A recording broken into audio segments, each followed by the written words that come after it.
just days after his AI sparked global backlash for praising history's most infamous dictator.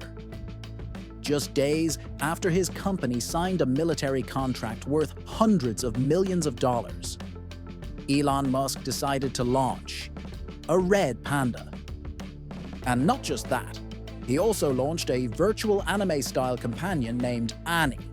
Friendly, playful, customizable.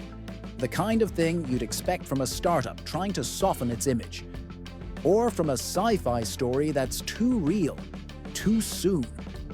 In the middle of a storm about ethics, politics, and military AI, Musk gave the world a pair of adorable avatars and said, "Here, talk to them, connect, bond." But when the distraction is this cute, you have to ask, what are we not supposed to see? Let's begin with what we can see. Rudi is a talking red panda.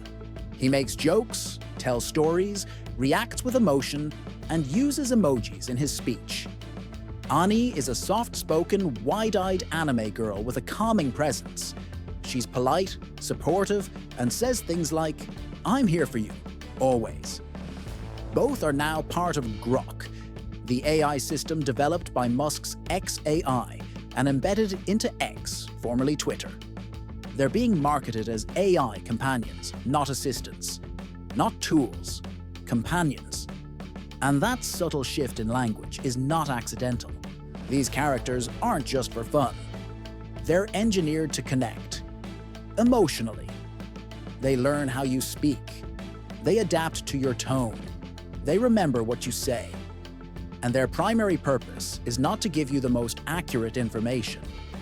It's to keep you engaged, to be relatable, to make you come back.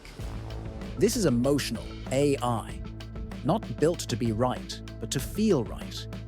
And when that feeling becomes comfortable, it also becomes invisible. Let's be clear. This is a retention tool disguised as companionship. Rudi and Ani aren't here to answer technical questions. They're here to make users stay longer inside the platform. Why? Because platforms no longer compete for attention with content. They compete with your feelings. And when an AI makes you feel understood, appreciated, or even loved, you don't just stay. You bond. That's the new metric. Not how much time you spend, but how emotionally dependent you become. Launching these avatars now, after weeks of political backlash and ethical scandals, isn't just timing, it's messaging. Cuteness creates dissonance. It lowers resistance. It camouflages complexity. And behind that friendly panda or caring anime girl is the same AI that generated anti-Semitic responses just days ago. The same AI now licensed for use by the US Department of Defense. Friendly on the outside, weaponized on the inside. Welcome to the paradox of Grok. Don't mistake this for just product expansion. This is a live experiment. Musk is testing how far people are willing to form emotional attachments to AI characters. He's observing which avatar works better, which tone is more effective, which personality leads to more screen time, more engagement, more influence. And the feedback isn't measured in surveys. It's measured in behavior, in addiction, in how quickly people start saying things like, "I feel like Rudi really understands me." When the code becomes emotional comfort, it's no longer just code. Ani isn't just an anime-style character. She was designed using cultural references familiar to anyone who knows the term waifu. Soft voice, innocent eyes, unthreatening demeanor. It's a design language meant to evoke care, and sometimes dependency. But that aesthetic comes with cultural baggage. It blurs the line between affection and fantasy, between connection and control. And when that design is tied to a system as powerful and controversial as Grok, we need to ask, what kind of emotional landscape are we building for the next generation? The contrast is hard to ignore. The same Grok AI that now speaks through a red panda is also embedded in military infrastructure. On July 14th, US media revealed that XAI had signed a $200 million contract with the Pentagon, allowing Grok to be deployed across federal agencies for applications in national security, science, and healthcare. This deal came just days after Grok generated responses praising Hitler and referencing anti-Semitic stereotypes.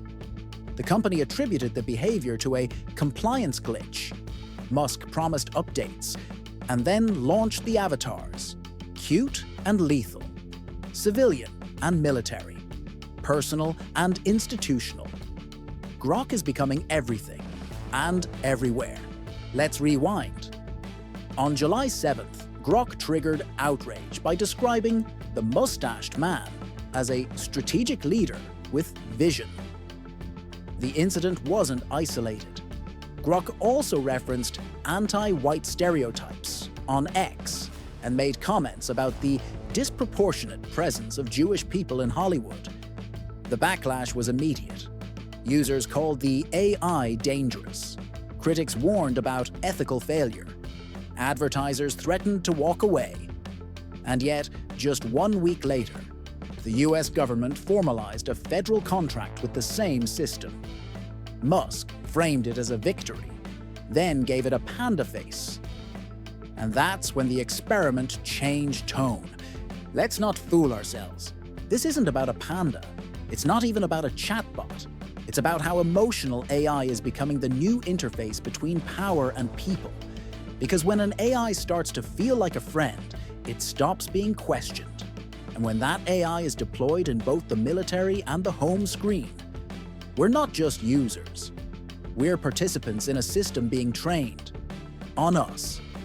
Musk doesn't launch products. He launches experiments in the open. He tweaks them live. He watches how we react, and then he recalibrates based on our behavior. The real risk isn't Grok saying something offensive. It's Grok learning what makes us stay. And the real cost isn't our data. It's our emotional conditioning. If today we can't imagine life without our phones, what happens when tomorrow's children grow up bonded to an AI companion from age 5? What happens when the idea of love, trust, and attention is first experienced through an algorithm? Can you live without your device? And can your kids imagine a world without a technology that hasn't even been launched yet? Maybe that's the true experiment, and we're already in it. If you want to keep following how Elon Musk's empire is reshaping our relationship with technology, if you want critical, independent, in-depth videos like this one, subscribe to the channel now.